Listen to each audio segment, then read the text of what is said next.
Vamos lá para baixo, para o Museu de Atenas, verificar a destruição que fizeram com a minha terra querida. E depois nós vamos no Monastirac comprar coisinhas, comprar... Olá Floripa, olá Brasil, olá mundo, eu estou aqui André Patunas e este é o programa Vida Inteligente, trazendo nosso querido amigo e irmão Jorge Antônio Ouro. Nós já estamos entrando no 15º ano, hein? 15 anos, parece que foi ontem. Muito, muito interessante isso, como diz o irmão aqui, muito interessante. E é mesmo. Faz tempo, nós estamos entrando hoje. Este daqui é o programa de número 308. 308, tá? E o tema que nós escolhemos hoje, eu vou falar depois da apresentação do meu convidado aqui. E aí? Tudo bem? Tudo sempre certo. Quem é você? Que já me perguntam sempre assim, pedem para repetir, né? Porque quem pega o bonde andando... Meu nome é Jorge Antônio Ouro. Isso, o que você faz?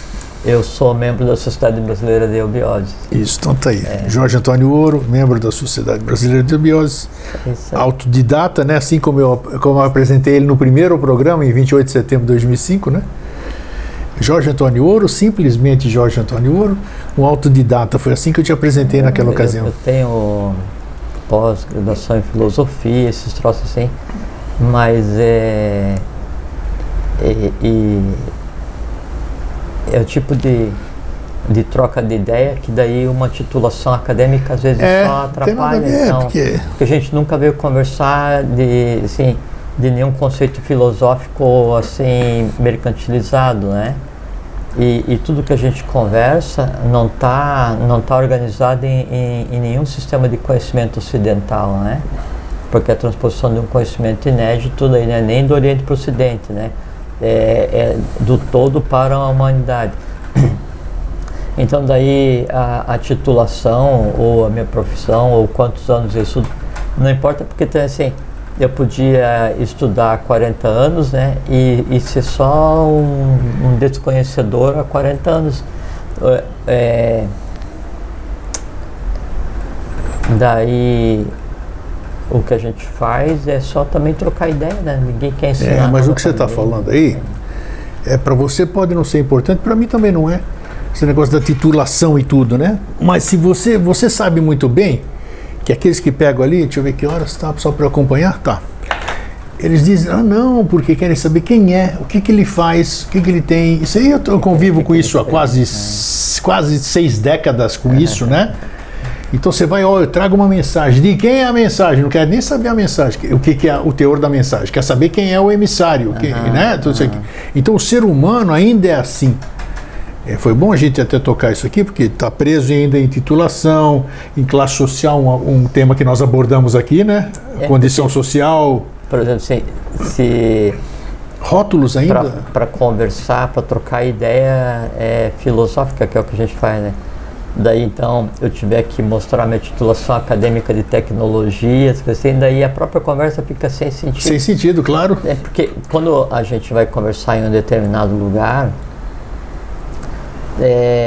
a primeira coisa que você tem que conquistar, quem está falando para as pessoas, né, é o direito de ser ouvido, porque quem está ali quer alguma coisa em troca, né? Sim. Vai para obter um conhecimento.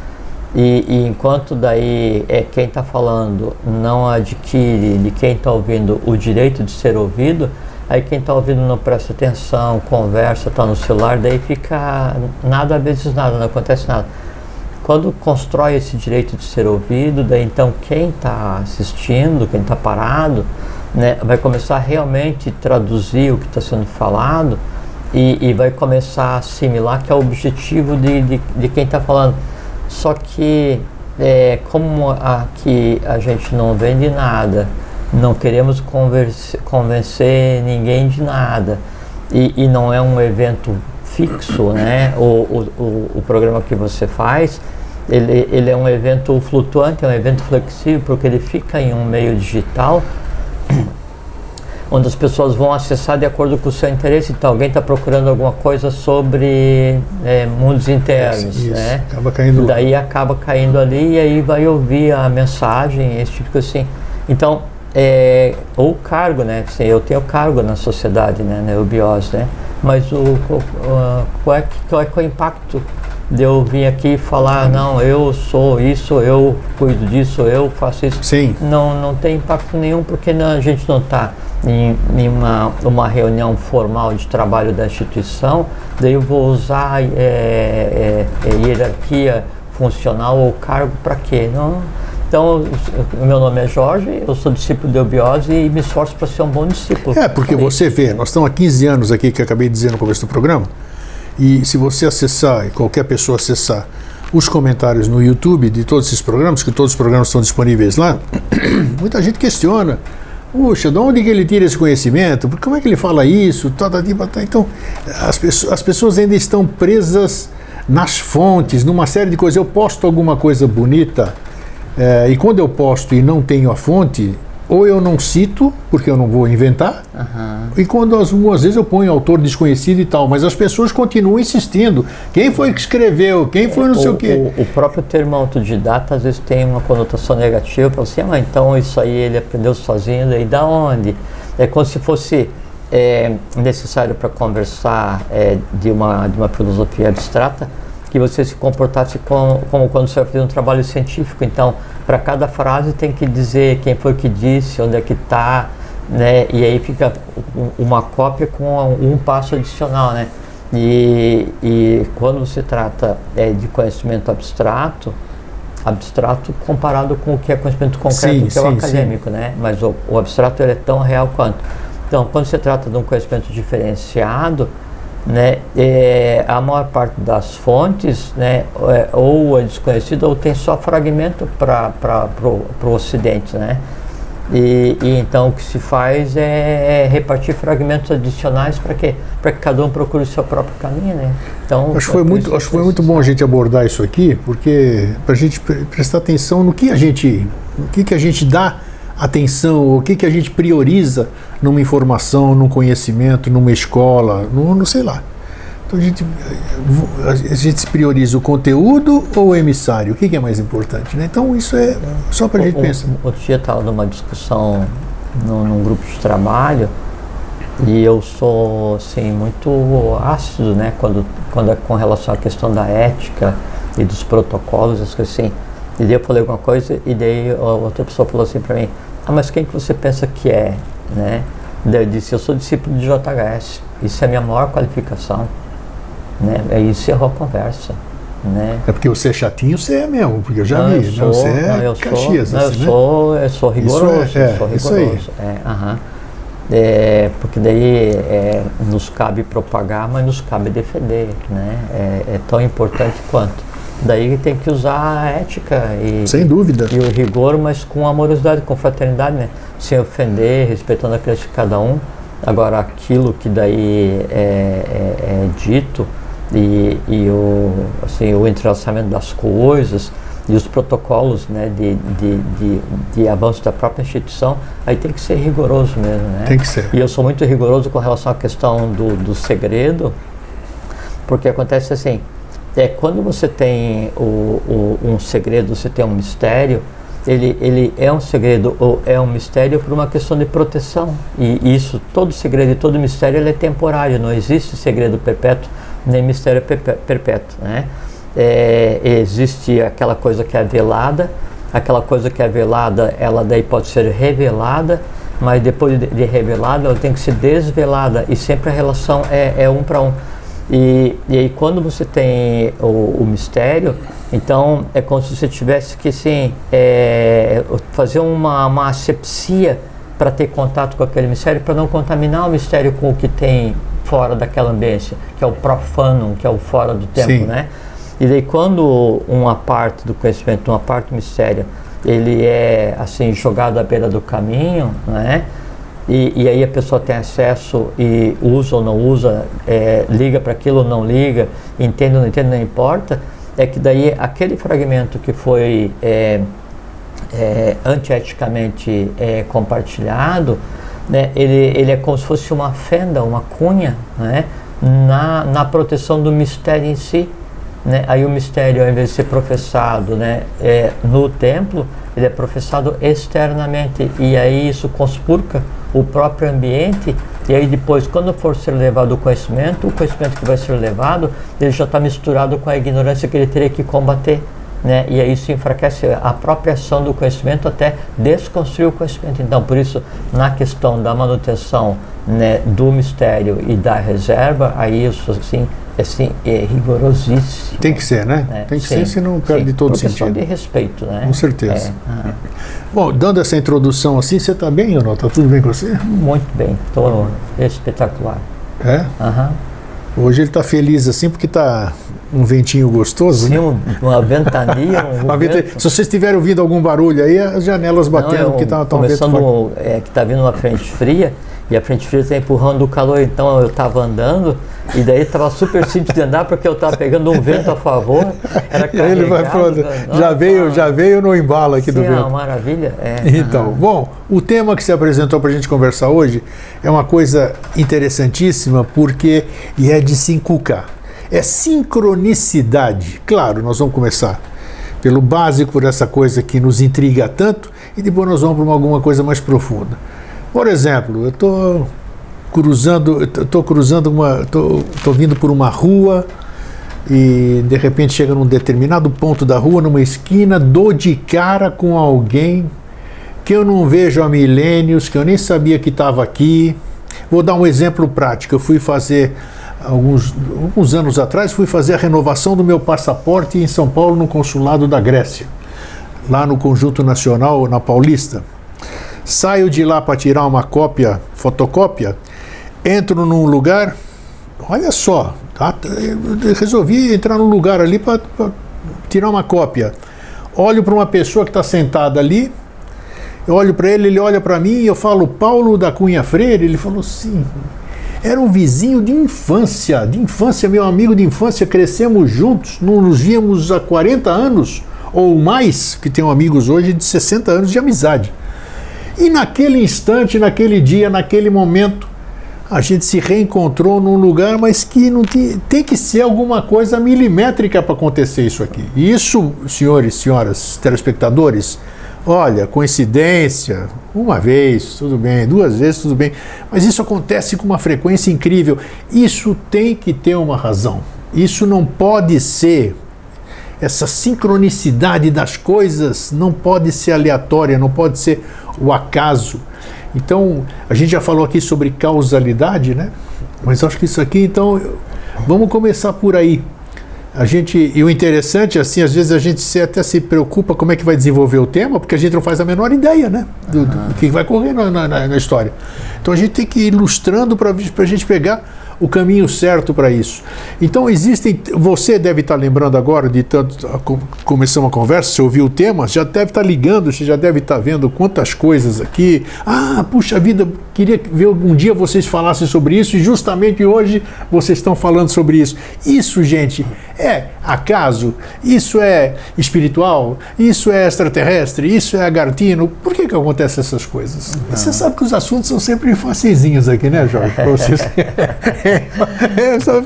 Eu gosto porque eu só pergunto, entendeu? Já passo aqui. Só falar mamão com açúcar, né? Pronto, e agora eu não gosto de mamão, mas para quem gosta diz que é simples. Então, né? Mas é intrigante, não é? É fantástico isso. Então, o que é? Piração não pode ser. Acaso não pode ser. Então, o que é? Eis a questão. O acaso não existe, né? Existe a lei da causalidade, sim, né? Que é uma variante do próprio karma. Sincronicidade, do ponto de vista de etimologia, é só a qualidade daquilo que acontece ao mesmo tempo. Então, síncronos é mesmo tempo, né? Exato.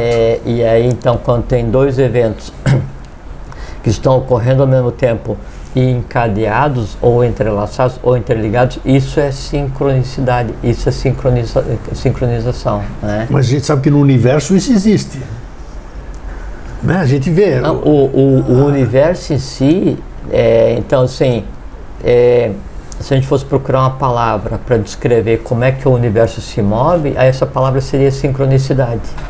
Todo o universo se move de maneira completamente síncrona, né? Então, a gente pode dizer que sincronismo é Dharma, né? E uma coisa assíncrona, né, seria o Adharma, que é o assincronismo no universo. Só é possível se você estiver baseando a tua ação, ou a tua análise, a tua interpretação na avidya, na ignorância. Então a única maneira de ficar assíncrono no universo é sendo ignorante. Sim. Né? Então, só que o menor indivíduo, a menor partícula em processo de obtenção de consciência, o menor indivíduo vivo do ponto de vista de universo físico é o átomo, né? O átomo ele é um indivíduo independente, né? E tem consciência, e espelha o universo, e tem aprendizado, e o átomo evolui, e aí ele vai e na medida que ele evolui, ele muda o próprio estado elétrico de matéria, ele tende a se entrelaçar nas fronteiras entre os planos, ele tende a se mesclar. Então o átomo ele passa por um processo exatamente igual que passa um ser humano, que passa um mineral, só que daí em uma escala onde a tônica é só a eletricidade, né? A aglutinação básica, e a eletricidade ainda é como um aspecto de Foucault, né? Que é a eletricidade cósmica, não a eletricidade da maneira como a gente conhece.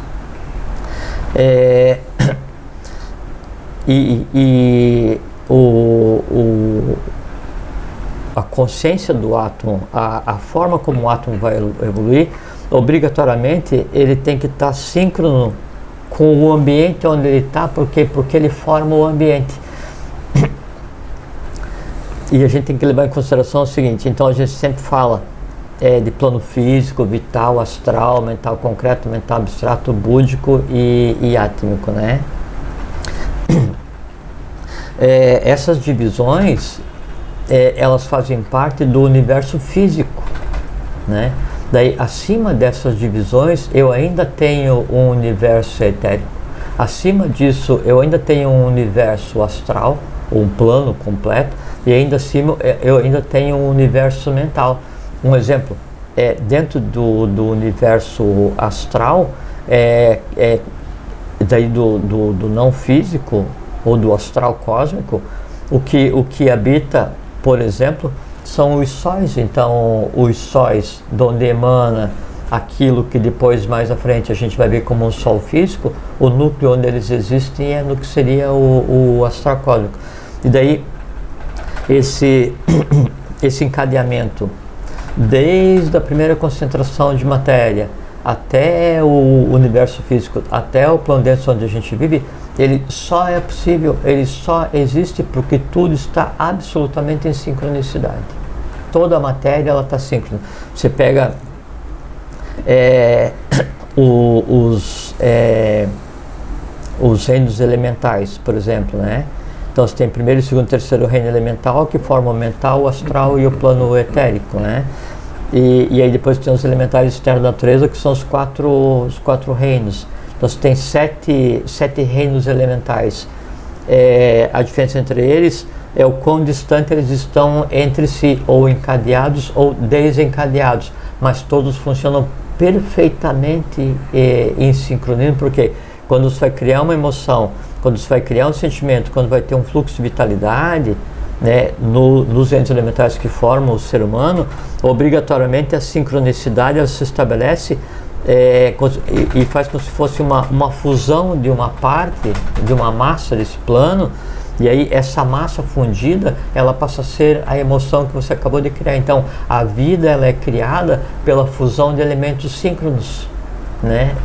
E a vida no astral, a vida no mental, a vida no vital da mesma maneira.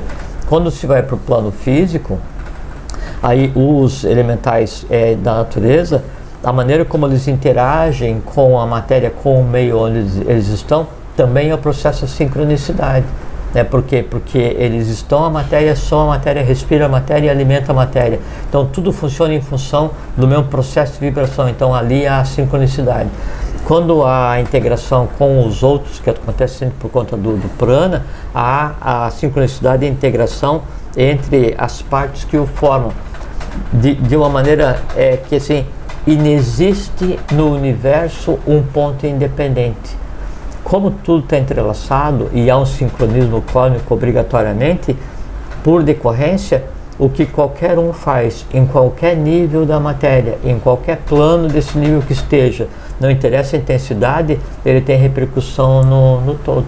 Então, a única força que é capaz de fazer com que parte da matéria viva assíncrona é a ignorância. A única força que é capaz de perturbar o equilíbrio síncrono do universo é a ignorância. Sim, a grande vantagem e a proteção é que a ignorância ela tem um teto, né? Então a ignorância, a avidya, que é praticada pela humanidade, ela tem um teto para acontecer. Então, por maior que seja a perturbação, por maior que seja o movimento assíncrono que está sendo feito com relação a se integrar com o universo, ele esbarra na própria limitação da integração atômica que forma aquele plano. Esse é um processo de contenção, como se fosse uma contingência. Vamos trazer isso para baixo. Quando chega no ser humano, porque isso aí parece um enredo de um filme, porque é como se existisse um roteiro. Como é que isso é possível? Parece loucura, mas a gente sabe que não é. E como está tudo entrelaçado, né? E você vê assim, se está tudo entrelaçado, todos os planos, e o ser humano ele é temporariamente senhor de 7 dessas partes, né? No universo físico.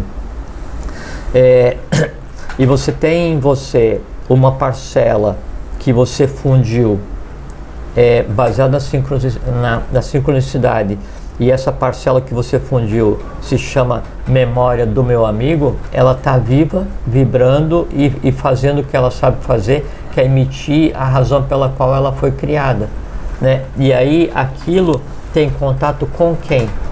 Tem contato com a origem daquela geração. Sempre vai ser assim. Então tudo que você tem em você foi fundido, engendrado por você, habita a tua alma, mas está ligado intrinsecamente, está ligado diretamente à razão pela qual foi criado. Mesmo que eu não esteja pensando nisso, mesmo que... Uma vez, só interrompendo aí, mais um fato curioso, uma vez nós estávamos brincando assim, minha irmã era viva ainda, na década de 70, nós estávamos brincando com a brincadeira do copo. Você já deve ter ouvido falar, né? O copo lá que vai mexer e tudo isso aqui, cheio de letras, tudo. E de repente ali naquele negócio, quem está aqui? Começou a mexer o copo, né? Começou a mexer sem botar dedo, sem nada, só no animismo mesmo. Começou a mexer o copo, estava eu, minha irmã e mais uma pessoa ali, e começou a escrever as letras. Pô, e no nome que me dá era o nome de um amigo meu que tinha falecido de câncer no pé. Imagina naquela época, década de 60, tudo isso aqui, então, que era meu colega na escola, independente de qualquer coisa, se manifestou através daquele negócio lá. Então, quer dizer, mas é um negócio, quer dizer, não, claro que estava no meu pensamento, eu estudei com ele, mas não estava naquele momento, já fazia muitos anos, nem lembrava mais dele, e ele apareceu ali naquela coisa. Então, isso tem algum mecanismo, isso aqui que você está começando a explicar agora, deve ter um mecanismo, e agora, depois eu vou perguntar o pior da resposta, os porquês, porque eu tenho isso aqui, essas memórias, tudo bem. Agora, o porquê? Por que eu encontro com o Paulo? Por que o Jorge, através de um amigo comum, foi indicado e apareceu aqui no dia 28 de setembro de 2005? Sim. Sabe? Então tem fatos assim que... São coisas distintas, né? Assim, se você tem uma memória do teu amigo, ou de um pai, de mãe, de irmã, de um parente, de alguém que todas as pessoas que eu conheci, eu tenho uma memória, né? Porque exatamente. Se você tem uma memória, é porque daí essa pessoa, ela não foi completamente sim. Ela está seguindo a vida dela, né, o fluxo normal de vida, e como a medida de tempo é diferente, então vai ter passado 10 minutos aqui, para a gente passou 50 anos, mas ela ainda está aqui porque ela está viva em você. E aí tem uma coisa muito interessante que é assim... presta atenção, isso é importante. Quando a memória é ruim, e quando o que fica é dor, daí a memória ruim e a dor, ela aprisiona e angustia e afasta, né? Quando a memória que fica é boa, fraterna, amorosa, aquela saudade construtiva, daí isso elimina a distância. Então, você ter a memória construtiva de um teu amigo que morreu há 50 anos, é como se você estivesse conversando com ele agora, e o influxo, o impacto disso é exatamente como se estivesse conversando contigo agora. Tá. A diferença é assim, você está conversando comigo e eu tenho o sistema cérebro-espinhal para daí ouvir o que você está falando, traduzir, entregar para Manas, que vai montar a imagem, vai criar um encadeamento lógico, vai preparar uma resposta e vai devolver para você. No caso daí, a gente está interagindo, mas eu não estou mais em corpo físico, né? Eu recebo todo o engendramento que você faz, né, dessa memória que você tem, só que daí sem traduzir. Eu recebo o impacto, seria a diferença entre você dar um DVD e você ouvir o som. Quando você está no mundo físico, você entrega o DVD fisicamente, né? E quando você não tem mais ligação física com a outra parte, ela ouve a sinfonia, ouve a melodia, ouve a música, né? Então, eu estou ouvindo uma música não sei da onde, né? Mas é aquela ligação que existe entre as partes. Então, e isso é por conta do sincronismo. Por que é sincronismo? Porque na maneira que você, no momento em que você pega parte da matéria que existe em você e funde, e nessa parte que você fundiu, que faz parte da tua alma, está impresso um reflexo daquela outra coisa, daquele outro evento, daquela outra pessoa, daquele outro, né? Aquilo é a própria pessoa, né? E aí, então, o que forma outra pessoa, né, ele está em você, porque para que você crie alguma coisa com relação a alguém, tem que ficar um pequeno reflexo desse alguém em você. E aí vai desde o amor fraterno mais profundo até o ódio mais visceral. Funciona dessa maneira. Aí você estabelece um sincronismo, um vínculo com aquilo que você ama ou que você odeia. E esse vínculo ele não se encerra com a morte. É muito, muito, muito, muito interessante isso. Já a questão a gente não se conhecia. Daí você conversou com um amigo comum. Isso. E aí você telefonou e a gente veio, aí é um outro tipo de sincronicidade, porque assim... Não importa, não deixa de ser. Não, são aspectos da diferentes, mas do mesmo tema. Porque assim, as coisas, elas tendem a acontecer. Porque como o universo todo, ele é uma engrenagem milimetricamente entrelaçada, né? Então, nada se move sem ter um impacto na outra ponta, nada se move sem ter impacto na outra ponta. E quando essa mecânica, esse mecanismo, ele está em movimento, ele tende a fazer acontecer. Por isso que fala assim, durante o desenrolar dos acontecimentos, né? É uma frase comum, né? Sim. É porque o acontecimento engendrado, ele precisa se desenrolar para ser visto, para acontecer no mundo da matéria mais densa. Então, se cria uma atmosfera elétrica, se cria uma pré-tempestade para que as partes se encontrem, para que aquilo aconteça, né? E essa questão da sincronicidade, um aspecto dela, a gente pode aplicar a própria questão do karma, né? Você vai encontrar a pessoa que você precisa. Você já falou sobre isso. Para quê? Para evoluir, né? Pode ser feliz ou não, não importa, mas você vai evoluir, né? De que maneira que isso acontece? É síncrono, né? A vida ela não é para brincadeira, a vida é uma coisa séria, o universo é uma coisa muito séria, né? E não tem lugar para férias, então o tempo inteiro a coisa está se movendo para que todas as engrenagens se encaixem. E aí você vai encontrar a pessoa que é necessário e as coisas vão ter as decorrências necessárias e assim vai o aprendizado, né?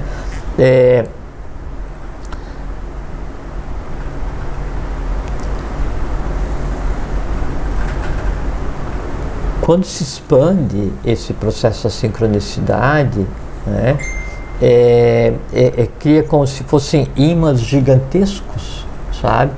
E aí o similibus congregantur, ele passa a agir e você passa a coisa ela tende a acontecer da maneira como é necessário. Então lembra do nosso amigo o Alvin? Então ele estava preparado para daí viajar para a Índia, né? E aí ia largar trabalho tudo e tinha ido ver a questão de passagem para ir embora para o Oriente, porque ele tinha aquele anseio. Aquele empuxo, né? Aquela necessidade de encontrar uma razão para as coisas e principalmente uma razão para a própria existência. Sim. Né? Dar o norte, ou então encontrar um mecanismo no qual ele se encaixava, que vale para qualquer um de nós, né? E quando ele estava no porto, no Rio, daí ele viu num poste um cartaz convidando para uma palestra pública de uma sociedade chamada Dharana, né? Daí ele foi assistir essa conversa, né? E aí depois de lá já cancelou a viagem, porque daí ele soube que na verdade o Oriente está aqui, né? O conhecimento do Oriente está aqui, e aí seguiu a vida. Então, esse cartaz é uma sincronicidade. Lógico, quer dizer, aparece um treco na minha frente ali que... Lógico, sim. Todo o processo é absolutamente síncrono. Por isso que eu disse antes, a única maneira de você não perceber sincronicidade, você não conseguir compreender os pequenos detalhes de como a vida acontece, né, é se você estiver assim tão mergulhado, né, no desconhecimento, na avidya, na ignorância, que daí tudo mais passe a carecer de sentido para você. Então tudo parece desconexo, mas daí não é que está desconexo, é que você ainda não aprendeu a ver a conexão. Então não é que o mundo é assíncrono, é que a gente não aprendeu a ver ainda a sincronicidade. Mas a gente pergunta assim, tá, mas e daí como é que fica a existência do pandemônio de fim de ciclo em um universo síncrono? É que o próprio pandemônio faz parte da sincronicidade. Por quê? Porque o ajuste tem que acontecer. Eu sempre tive uma ideia, uma concepção, vamos dizer, que a gente já falou de mônada no programa algumas vezes, né? Uhum. E eu sempre tive uma concepção abstrata de que uma mônada era um grande vaso chinês que um dia foi jogado no chão e pimba, se esfacelou em bilhões de pedaços, né? Então, apesar de ter se esfacelado em bilhões de pedaços, cada pedaço daquele é parte do vaso. É a descrição daí não da mônada, mas é a descrição daí do ponto central, do Deus, se você quiser chamar, ou manifestado, ou um luzeiro, o que não interessa que não você queira dar. Daí esse partilhamento é para aprender mesmo, né? O processo é exatamente esse. E aí o bilhões é certo, porque então se diz que daí nesse momento cósmico, no nosso universo, que existem 7 em paralelo, né? São 7 universos em paralelo, e daí dentro do universo tem várias graduações, né? Só que daí a vaga de vida, o foco da consciência, né, ele está em um ponto cada vez. Então não está no planeta que passou, não está no planeta que vai vir, não está na ronda que terminou, não está na ronda que vai vir. É assim, é como se fosse a luz de um farol, ele vai se movendo, ela daí vai um ponto cada vez. É assim que vai acontecer. Então, hipoteticamente, como eu vejo, cada pedacinho daquele que é o pedaço da mônada desfeita não, ou multiplicada. Isso, só que daí no momento evolucional atual, então a gente tem 7 bilhões de seres humanos no planeta, né? Isso. E a gente acha que é muita coisa, né? Somos quase 8 já, incrível. Sim, sim, mas aí desse processo aqui são 777 bilhões, não só 7. Né? E aí funciona a questão da sincronicidade também, que quem está no plano mais denso, quem está agindo, ou está ligado ou está preparando, né, o processo dos que virão.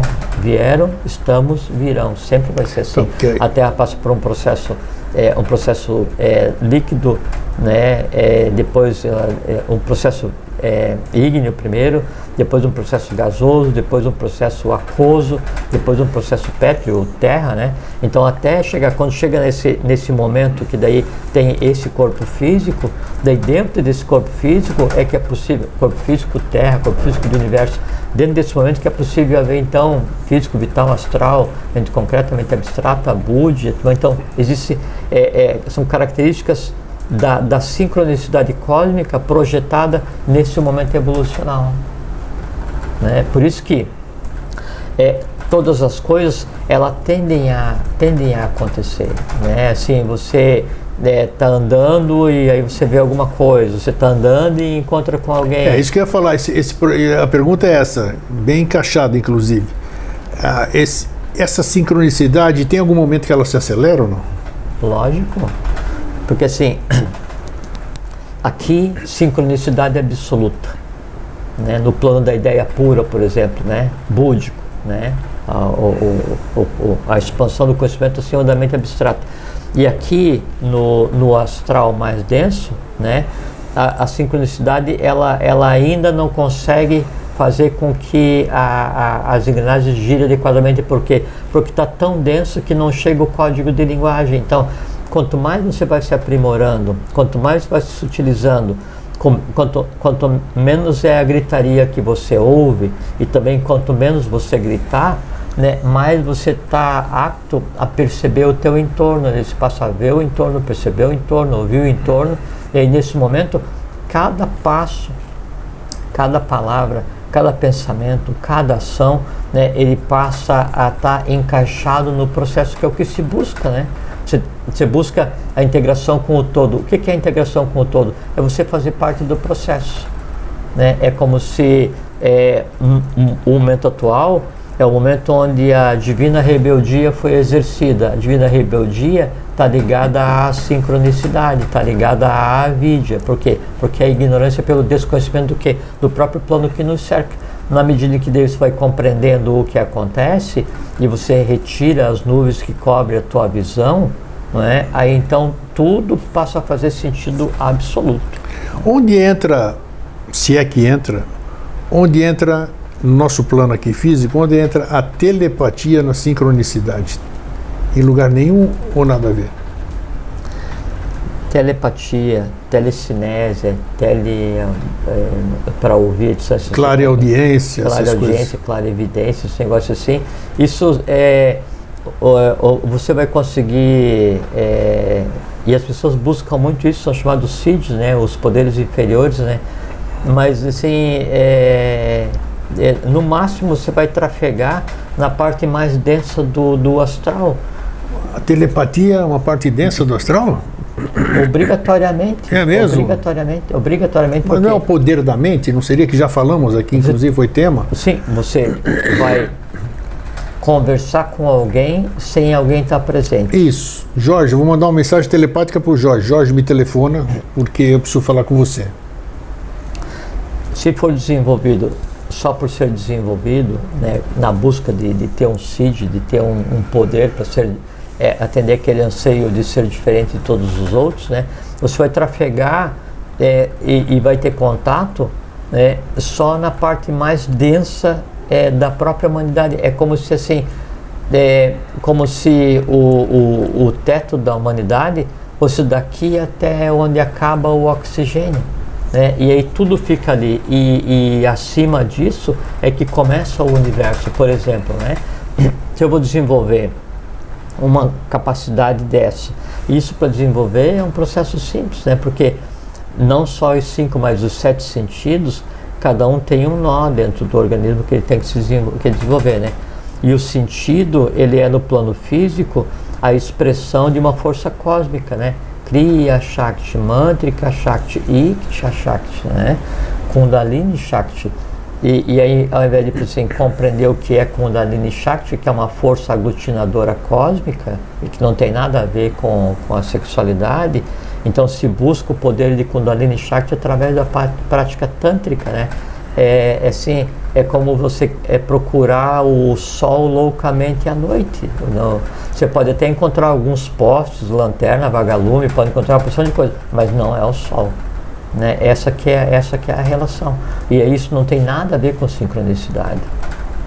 É diferente se daí no teu processo de sublimação, no teu processo de compreensão do silêncio, no teu processo de assim, de andar através de você mesmo, então chega um ponto em que daí os ruídos do mundo eles cessaram de tal maneira que você passa a ouvir os outros ruídos, os outros sons, né? As imagens do mundo cessaram de tal maneira que você passa a ver as outras imagens. Os pensamentos do mundo cessaram de tal maneira que você passa a ver os pensamentos já não mais né, na parte mais densa da mente concreta, não mais as emoções mais densas. Você passa a ver os pensamentos na mente abstrata. E para você ver, você tem que estar lá, deve ser absolutamente síncrono com aquilo. Quando você é síncrono com alguma coisa, você é a própria coisa, né? Aí você não tem poder nenhum, por quê? Porque você é o próprio poder. Percebe? Essa que é a diferença. Você já foi lá pro fim da linha, né? Vamos dizer, tem um longo caminho até lá. É o nosso objetivo, né? O nosso caminho, a gente está aqui a trabalho, né? E o trabalho é pegar esses conglomerados, né, de matéria ainda não síncrona completamente com o universo e fazer com que tudo se encaixe. E o que é, assim, qual é o elo de ligação entre a parte mais desajustada do universo e a parte mais ajustada do universo? O que assim, essa vara de medição da sincronicidade de 100% a quase zero, por que isso acontece? É porque na matéria mais densa ainda está havendo um influxo de consciência. Na medida que a consciência acontece, daí tudo passa, todas os engrenagens passam a girar junto. Isso aqui é questão de consciência. Hoje nós vivemos numa época, já há muito tempo, nós que estamos lembrando dessa vida aqui, vamos nos ater nessa aqui. A gente vive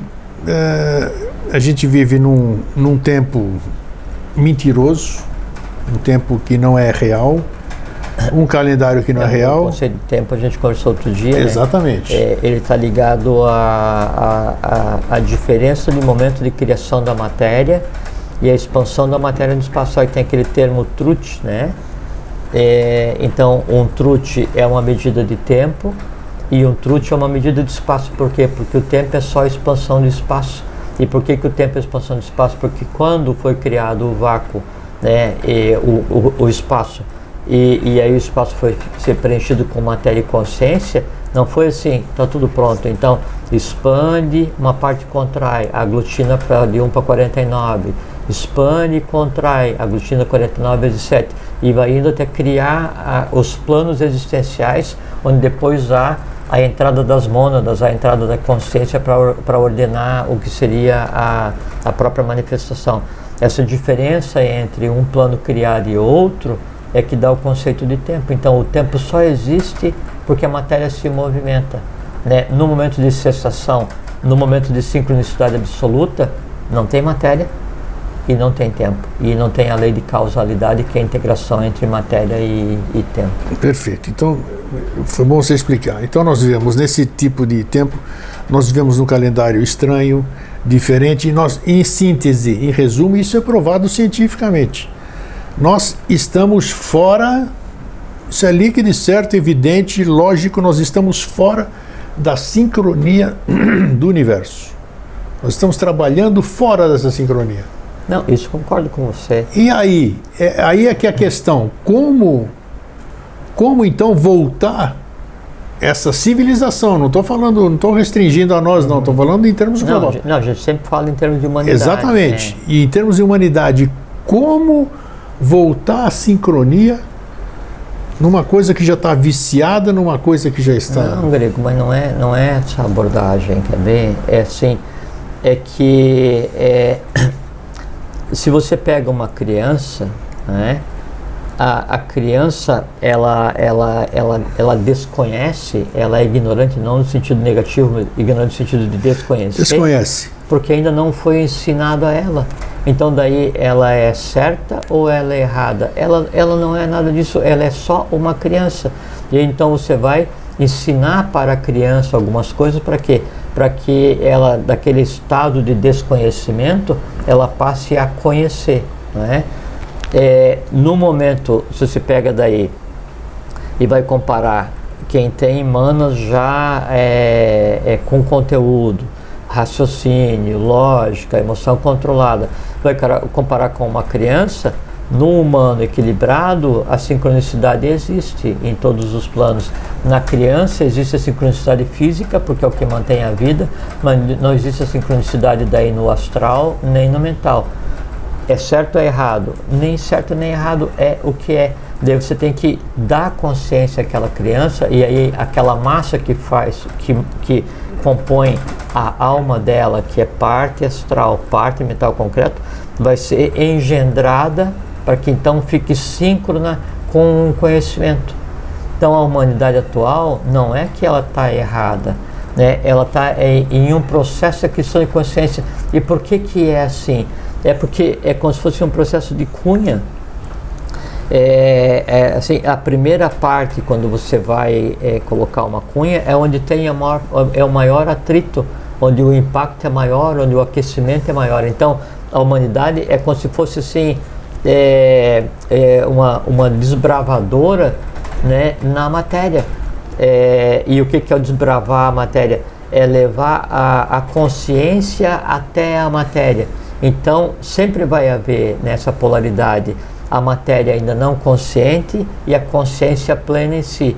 Esse embate, esse choque entre a consciência e a matéria é o que faz com que a coisa aconteça. Por quê? Porque esse nível de sincronicidade de consciência e matéria tem que chegar nessa matéria que é síncrona em si, mas não é síncrona em consciência. Quando os dois atingem o mesmo patamar, esse momento evolucional acabou e começamos de novo. Vamos gerar uma assincronicidade, consciência, matéria. Trabalha, se entrelaçaram, um pralaya, uma noite de Brahma. Vamos de novo, matéria, consciência, e assim que acontece. Então é só assim. Lembra outro dia eu contei para você que então eu estava questionando se sobre a questão de continuar com as coisas e isso eu sei como é que são esses momentos que a gente faz de reflexão. E aí eu encontrei lá no lugar onde eu moro um ninho de beija-flor, né? Foi.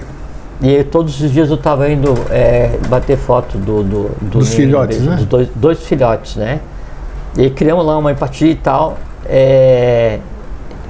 E aí eu fui, no outro dia quando eu vim aqui para a gente conversar, daí na volta eu fui lá para fotografar os filhotes. Daí não tava, o ninho estava revirado de cabeça para baixo, os filhotes sumiram. Daí eu pensei assim, mas qual foi o espírito de porco que fez isso com os bichinhos, né? E aí eu fiquei triste, muito triste, não só porque eram dois filhotes de beija-flor, mas é porque daí eu criei uma empatia com os caras de todo dia ali. Daí eu fui conversar com a moça que cuida lá do condomínio, né? Ela disse assim, não, foi um gavião, né, que veio e comeu os filhotes. Daí eu assim, putz, mas que miséria, com tanta galinha, com tanto urubu para o gavião comer, por que ele vai comer, né, um filhote de beija-flor? Né? É porque, e aí, isso para mim também foi um aprendizado, é que assim, a natureza em si, ela é completamente ignorante. Né? Ela não consegue contemplar a beleza. Então, o conceito de beleza é o conceito humano. E é um conceito baseado na consciência. Então, era simplesmente carne para se alimentar. O cara veio, por quê? Porque ele não tem discernimento. Não, se é beija-flor eu vou preservar, né? E vou pegar uma galinha, vou pegar um urubu, pegar qualquer coisa aí, que daí no nosso entender, né, é factível de ser sacrificado, o que também é errado, mas, né? E aí fiquei assim, chocado, assim, se eu pego esse gavião, né, eu dou um jeito nele. Mas não.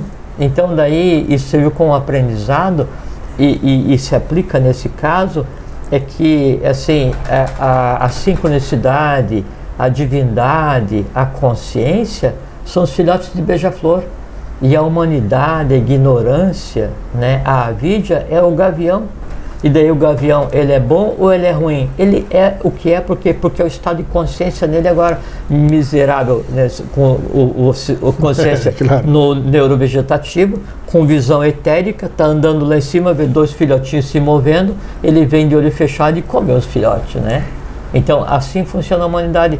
Por falta de protocolo, por falta de discernimento para contemplar a beleza do universo, por falta de entendimento assim, o que seja preservar a vida, o que seja propagar a fraternidade, a humanidade vive comendo beija-flor todos os dias.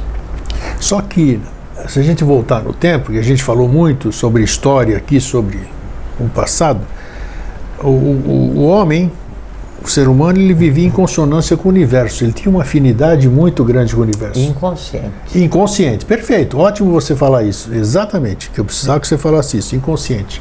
Mas ele vivia em harmonia com o universo. Ele sabia a posição das estrelas, ele sabia as estações sem ter calendário nenhum. Ele andava em consonância com o universo, em sincronia com o universo. Inconsciente. Inconsciente. Aí o homem, perfeito, aí o homem adquire consciência e acaba com o calendário lunar, inventa esses calendários juliano, gregoriano, sai da sincronia com o universo e, é claro, na minha opinião, a minha opinião não vale nada, não, mas nós estamos numa situação... Nossa opinião vale tudo porque é a nossa opinião também. Nós estamos essa situação da humanidade no geral, como é que se diz? É em função da gente estar fora de sincronia com... Mas claro que é. Ótimo, é isso que eu queria chegar. Mas claro que é. Só que com assim, maior nível de consciência. Por isso que eu gostei quando você falou não consciente. Não, Hoje eu tenho consciência e... Não. Nós estamos em processo de aquisição de consciência. Mas nem se compara com os anteriores que tinham. Não, é que o anterior, ele estava no topo da consciência possível para o momento. Daí houve uma degradação. E aí, só que daí o teto, o teu limite de consciência, agora o céu é mais alto. Então você consegue hoje atingir um estado de consciência inimaginável para aquelas civilizações as quais a gente entende como sendo o apogeu. Sim. Mas continuamos atrasados. Não, lógico, mas é que daí hoje a gente vive o pandemônio de fim de ciclo, né? Então, a gente vem em um processo de queda, né? de degradação, de esquecer o conhecimento. Daí, claro, é um calendário que não é um calendário lunar, sabe assim, há um desconhecimento generalizado. Todas as ciências que eram professadas, né, há 5, 10 mil anos atrás, hoje foram esquecidas. Tá aí. Né? E isso normal, né? Por quê? Porque a gente vem em um processo de queda, né? E vagarosamente está voltando ao eixo, né? A grande diferença é que assim, então, quando existe isso que é o que se pensa como apogeu civilizatório, a gente estava em um processo de descida e subida, no máximo da descida. Sim. Né? E o tempo foi passando, então agora a gente está aqui, né, já um nível acima do último, né, indo para o segundo. Não que a gente tenha adquirido, de maneira geral, a humanidade mais consciência do que se tinha antes, mas a potencialidade de consciência hoje é inimaginável. Tanto é que é o seguinte, o ser humano hoje, nesse momento evolucional, por conta da forma como as coisas são, ele tem condição de compreender, né, o futuro de uma maneira impossível para todos aqueles os quais a gente admira como se fossem hoje hierarquias superiores. Por quê? Porque você consegue, do ponto de vista de mundo mais denso, ter um estado de consciência e compreender a sincronicidade universal de uma maneira que só vai ser compreendido no futuro. Então, nos foi dado, né, foi dado à humanidade hoje a capacidade de compreender e interferir no futuro em todos os planos que nos pertencem. Quais planos nos pertencem? Todos os 7 dos quais nós somos formados. Essa que é a diferença. Em termos de civilização, você pega o Império de Ram, você pega o Egito no seu apogeu, essa Babilônia, Caldeia, os Atlantes, que é o meu... A China, né? Aí mesmo aqui, Inca, Azteca, Maia, Tolteca, os Hopi. Então, assim, um conhecimento, contemplação do universo, conhecimento de astronomia, medicina, não sei o que e tal. E hoje, assim, se olha abismado, assim, um outro resquício dessas culturas, né? Porque está em um processo assim, é como você trazer um aborígene para uma grande biblioteca, né?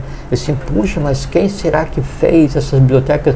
Não, foi o teu antepassado, meu camarada, né? Só que daí ele fez a biblioteca, só que ele não tinha ainda condições de compreender tudo que ali está escrito, né? E aí isso fica reservado e é o chamado mistério, só isso, mais nada.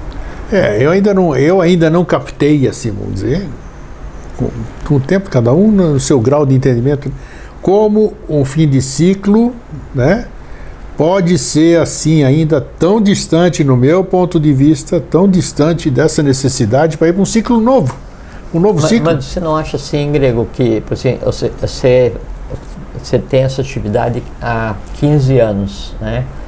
Você não acha que daí o simples fato de daí, vou tomar como exemplo você, né, o programa que você faz, você poder conversar abertamente de qualquer tema filosófico e ter pessoas que ouvem o que é conversado há 15 anos em um mundo de pandemônio, não significa que as duas coisas estão existindo, sincronicidade e assincronicidade, bem e mal, vidya e avidya, ignorância e sabedoria, amor e ódio, antipatia e empatia? Sim, porque se fosse o contrário, você não teria espaço para falar, primeira coisa.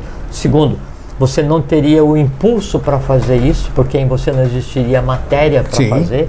E terceiro, falaria para as paredes, porque ninguém ouviria, né? E aí, se tem duas pessoas que te ouvem ou que nos ouvem, né, isso é prova que daí o ciclo novo está estabelecido e que a sincronicidade cósmica existe e que a humanidade está chegando no seu ponto desejado. Percebe? O que a gente pode ter a impressão que não está funcionando adequadamente é se eu quiser daí contemplar a humanidade como um todo, imaginar a humanidade inteira com o mesmo nível de consciência. Não vai acontecer. Não vai. O que vai acontecer é a humanidade inteira com consciência, com níveis diferentes, baseado em quê? Na idade evolucional de cada um, na tônica de pramanta de cada um, na função de cada um, no trabalho que cada um tem para fazer na questão das existências, né? Você imagina assim, vai chegar um tempo em que a agartha ela se mistura com a superfície e deixa de existir, a agartha vem para a superfície novamente, né? Imagina esses seres que a gente conversa há tantos anos e tal, né, convivendo com a humanidade. Como é que vai ser? Não é que a agartha vai estar convivendo com a humanidade, é que a face da Terra é a agartha para todos os seres. O que acontece é que daí na superfície, assim como na agartha, há vários tipos de seres, vários tipos de consciência, vários tipos de trabalho, vários tipos de diretiva e vários níveis de compreensão do todo. Existe lá. Existe aqui e vai existir. O que acontece é que daí o invisível e o visível vão se fundir. O passado e o presente vão se fundir no futuro, que fica uma coisa só. Tem que aparecer algum maluco, entre aspas, vamos dizer, que crie um filme, vamos dizer, que retire isso do mundo das ideias, porque isso existe, né? Capture, traga do mundo das ideias, porque são feitos tantos filmes aí que a gente se encanta, né? Filmes de ficção, entre aspas, se é ficção ou não, foi tirado de algum lugar. Não é? Quando a ficção se transforma em filme é porque ela já é matéria. Alguém engendrou mentalmente e materializou. Não interessa o que tem ali, né? Mas tem muito filme que que tá sendo tem lançado, conhecimento filosófico. Tem. Muito coisa que chama assim, produzidos no Oriente, ainda tem assim, eu vi um tempo atrás As Aventuras do Rei Macaco. Eu gosto de ver desenho, né? Sim. As Aventuras do Rei Macaco. Tem um que chama Viagem à Agartha, um desenho. Então tem simbolismo muito grande ali, sabe? Uma coisa assim muito interessante, né? Só que tem que ter paciência e tem que analisar, vendo daí o universo como um todo, que daí a humanidade e a Terra, ela não está desconexa do universo. E se a humanidade fosse tão perniciosa, se a humanidade como um todo ela fosse tão contrária à lei, tão ruim para o universo baixava o interruptor. Entende? Porque não existe isso assim, de um Deus antropomorfizado que tem uma fazenda muito grande e não sabe o que está acontecendo lá num latifúndio. Ou, não, é o pesado medido e contado, 24 horas por dia mais 1 minuto, entende? Então, se fosse assim tão errado, tão, a coisa toda já tinha acabado, né? Se está assim, né? E se a gente vai evoluindo, é porque isso faz parte do processo. É que a gente vem de um momento atípico. E esse que é a coisa assim, muito linda do processo grego. É que a gente vem de um momento cósmico atípico que gerou uma existência atípica e a gente fica assim, chocado ao analisar, porque nós estaríamos preparados para ver um mundo diferente, né? Só que o mundo está assim porque tudo que tinha de não conformidade até então foi trazido à tona e colocado no resolva-se, né? E é isso que está se fazendo, né? Agora, obrigatoriamente, Mesmo se você pega alguém que pratica o mal e alguém que pratica o bem, bem e mal é como se fosse uma mesma vara de metal, né? Só que uma parte é quente e outra parte é fria. Mal, frio, quente, bem. Né? Aí, conforme você vai andando nessa barra de metal, daí então a temperatura vai diminuindo, chega um ponto aqui no meio, né, em que não dá para saber se aquilo é bem ou se aquilo é mal. Sim. Né? Por quê? Porque é uma temperatura equilibrada. Então as duas coisas vão tender ao equilíbrio. Por quê? Porque o próprio conceito de mal não existe. Não existe porque não teria sentido. Né? Se o universo ele é feito pela divindade, e o universo está dentro da divindade, e o universo é a própria divindade em matéria, como que então existiria antítese da divindade em si mesmo, conscientemente, e deixando a coisa correr solta? Eu acho que o ser humano, e hoje eu vi um pequeno filme de 2 minutos e meio, mas sensacional, espetacular, porque ele sai do micro e vai para o macro. Não é aqueles negócios que vai crescendo, não, mostrando milhões de vezes, não. Mas é que mostra a nossa galáxia, a Via Láctea, mostra o ponto da Via Láctea que nós estamos, que é gigantesco, tem não sei quantos anos-luz até outra ponta, que é um absurdo de distância, se a gente for falar pelos nossos números aqui. E é um troço gigantesco dentro da nossa galáxia. Existem N coisas aqui.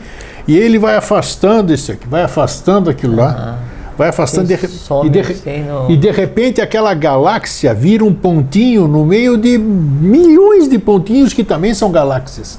Então o que eu quero dizer? O ser humano, só para completar, o que eu quero dizer? Que o ser humano ele tem a dificuldade de ter entendimento da questão, porque ele se limita. Nós falamos do programa O que é o céu, né? Recentemente aqui, né? Eu olho para cima e o céu para mim é isso aqui, o que está em cima da minha cabeça, esse negócio azul onde tem estrela de noite. Então eu só enxergo um pouquinho além do meu nariz. Então se eu tiver noção de que é o macro, é que o ser humano, a humanidade de maneira geral, ela se recusa a aceitar, e o ser humano, né, que daí a gente não vive na Terra e a Terra está caindo pelo céu. Não, nós vivemos no céu. Nós somos feitos da mesma matéria que o céu. Caramba, é um assim, e isso que essas análises aí, esses desenhos, coisas assim, ainda são como é que fala? Especulações, claro, né? Claro. Porque a própria matéria, na medida que você se desloca da matéria mais densa, dentro do próprio universo, ela em si muda. A perspectiva de ver a Via Láctea a 10 bilhões de anos de distância é só uma conjectura, né? Coisas que não existem mais, porque pela nossa distância está iluminando, mas não existe mais. E não só isso. Leva 100 milhões de anos-luz para chegar. Não só isso, o universo é curvo e são vários universos em paralelo, então... Só que daí tende-se a analisar o universo baseado em todas as limitações da nossa própria mente concreta, né? Então, quando você daí usa a mente concreta e diz, puxa, mas eu sou desse tamanho, eu vivo nesse planetinha, né? E o resto tudo é essa coisa assim, quase infinita, porque o infinito em si não existe, o infinito é um conceito inexistente. Sim. Né? Então, daí, se eu vivo no infinito e não sei o que, o universo, a Via Láctea, não sei o que, o sistema solar, a Terra, a América do Sul, Brasil, Florianópolis, Santa Catarina, nós aqui na rua, assim, puxa, mas eu sou pior do que o substrato do cavalo, do bandido. Não existe, né? Assim, a mesma matéria que forma a estrela, forma cada uma molécula, cada um átomo do ser humano. A mesma consciência que existe na estrela está intimamente ligada ao próprio ser humano. A maneira como a sincronicidade faz o universo se mover, ela faz o elétron se mover dentro de você em cada átomo. Exatamente.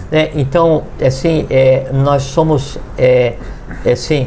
um conglomerado de consciência dispersos em 7 planos do universo. Veja o tamanho que cada um de nós é, né? Porque a gente vê assim, vendo o corpo físico, são desse tamanho. E se a gente fosse ver o nosso corpo astral, e não é o ovo áureo? E se a gente fosse ver o nosso corpo mental? E se a gente fosse ver o nosso corpo abstrato? E se a gente fosse ver o nosso corpo búdico? E se a gente fosse ver o nosso corpo átmico?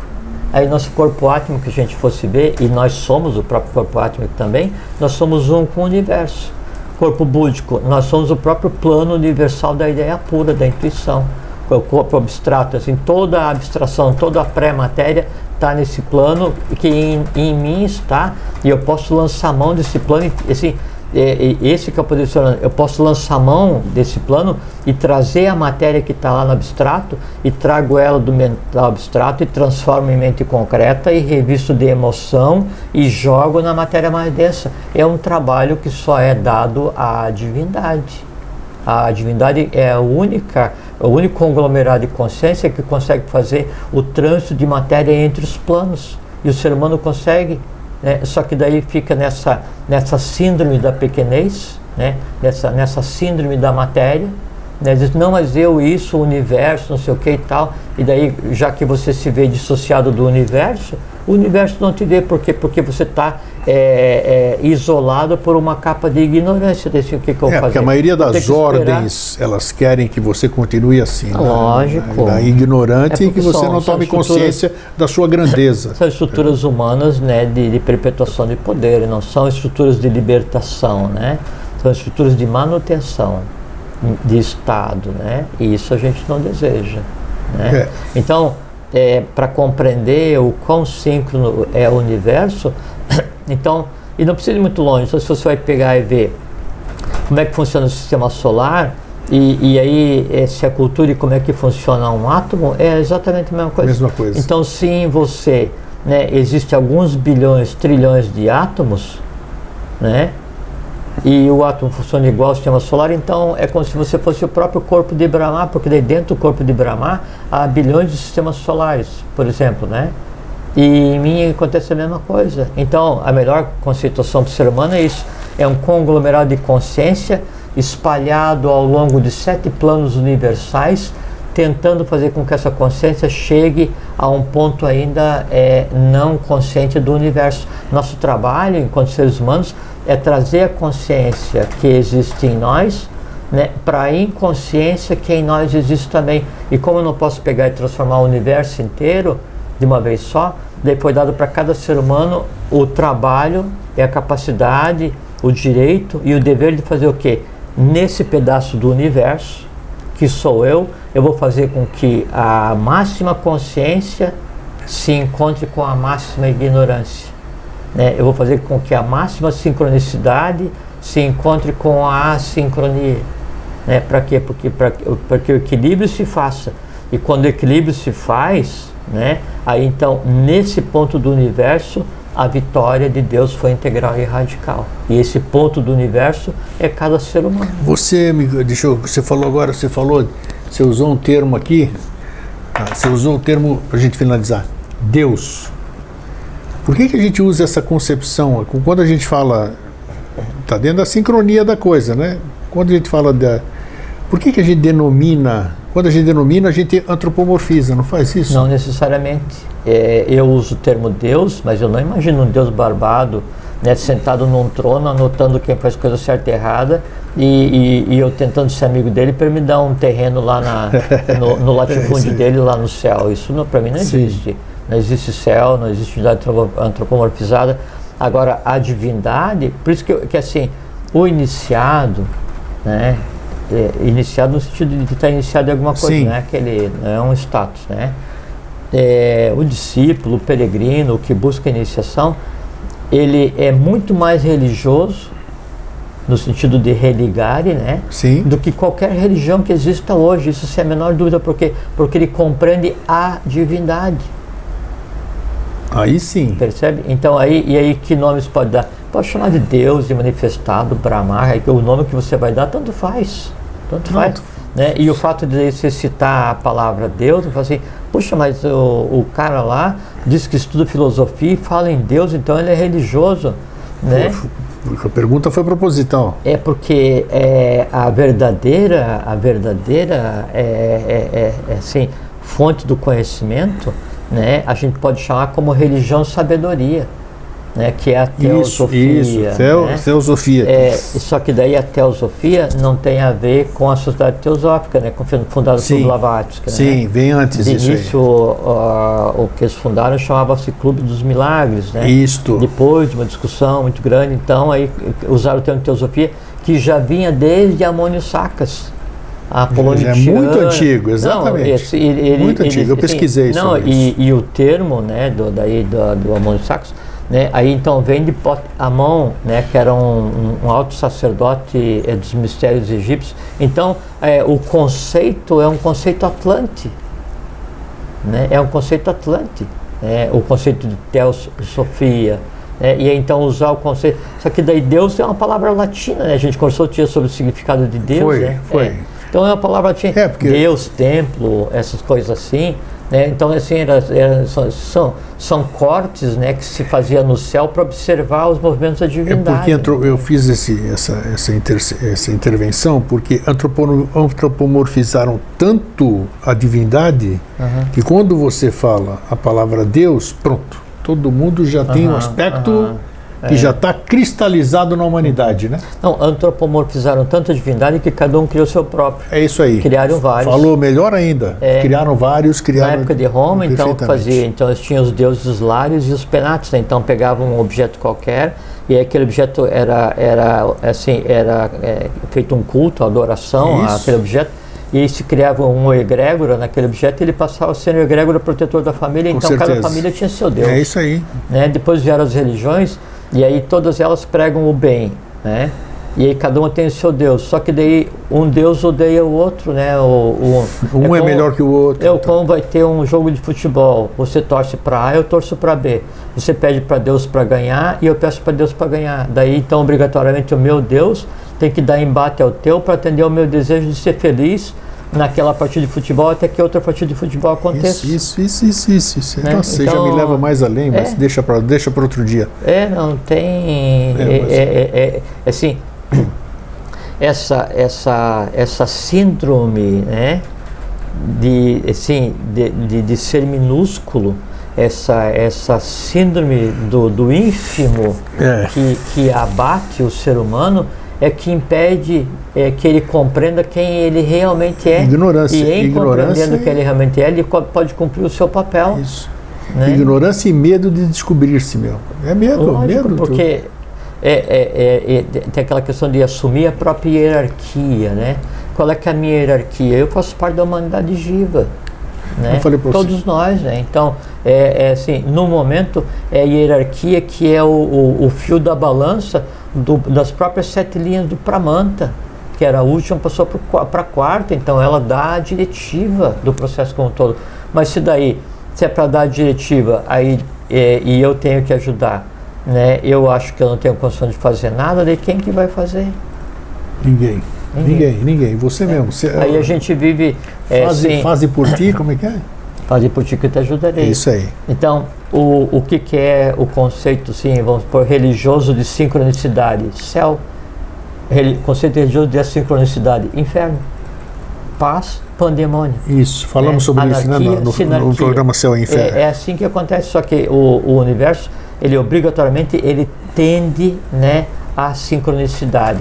Quanto mais eu me opor a esse movimento, mais eu sofro, no sentido humano. Por quê? Porque eu não compreendo a vida, eu me sinto esmagado pela vida, oprimido pela vida, sofrido pela vida, e Deus não me atende, e o santo não me atende, e a felicidade não acontece, meus desejos não são satisfeitos, tal, e aí eu passo a ser um inimigo do universo, estando no próprio universo. É como né? Como o peixe, né, que odeia profundamente o mar, né? Só que ele, fora dali, ele só pode ir para a panela, porque não tem outro lugar, porque ele é o mar, ele vive do mar, ele se alimenta do mar, o mar vive nele, né? Aí... É isso aí. Mais uma vez, acho que nós somos felizes no tema que a gente... É uma troca de ideia, né? É, uma troca de ideias, mas é muito legal porque a gente vai raciocinando, vai pensando, conforme vai falando, essa coisinha que está aqui dentro, ou sei lá onde que está, né? Não é? A gente fica, tá vendo? A gente tem que imaginar. A gente acha que está no cérebro, mas está muito além, a mente, né? Então, é bom, que vai funcionando, né? Isso aí é para funcionar mesmo. Assim, se existe um sinônimo para iniciação, esse sinônimo é liberdade. É isso aí. Né? Então, a única maneira que o homem tem de viajar pelo universo e compreender o universo é ele sendo livre, para ele compreender que daí ele pode ir pelo universo inteiro, porque o universo está nele, ele é o próprio universo. Ele está em todos os planos do universo. O que mais precisa? Aí eu não sei. E nós temos provas disso a todo momento, né? Até no próprio, eu tenho percebido esses dias, por exemplo, que às vezes você tá fazendo alguma coisa ou está parado vendo alguma coisa, de repente vem aquele sono e você apaga, mas aquele centésimo, milésimo de segundo, mas você já foi para outro canto e você já, quer dizer, o negócio já tão entra acelerado. Já entra, é tão próximo ou não? É a mesma coisa. Que a gente tem uma noção assim. Inacreditável. Quando eu estou em vigília, eu estou produzindo. Quando eu durmo, eu estou dormindo. Não. Quando você está dormindo, o teu corpo está descansando e você continua vivo e trabalhando e vivendo no mundo que você cria. É igual a morte. Morri, perdi o corpo físico? Sim, mas eu continuo trabalhando do mesmo jeito. Então, cada noite incrível, uma nova vida, cada morte é uma nova vida. Então, enquanto eu não me dou conta desse processo contínuo, desse processo síncrono, né, eu sou assim, impedido de experienciar, né, aquilo que, assim, do qual eu faço parte. É uma prisão voluntária. Aí só para ter do que reclamar. Só fica aquela dúvida, né? Será que eu sou normal da cabeça? Isso é real? Não importa. Não importa, mas que é legal é muito louco, muito louco. Que sejamos todos loucos, mas livres. Brother, mais uma vez, muito obrigado. Hoje ele não está gelado, que bom, rapaz. É isso aí, gente. Para vocês que ficam, um fraterno abraço e um feliz sempre. Fiquem bem, fiquem em paz, tenham uma boa vida.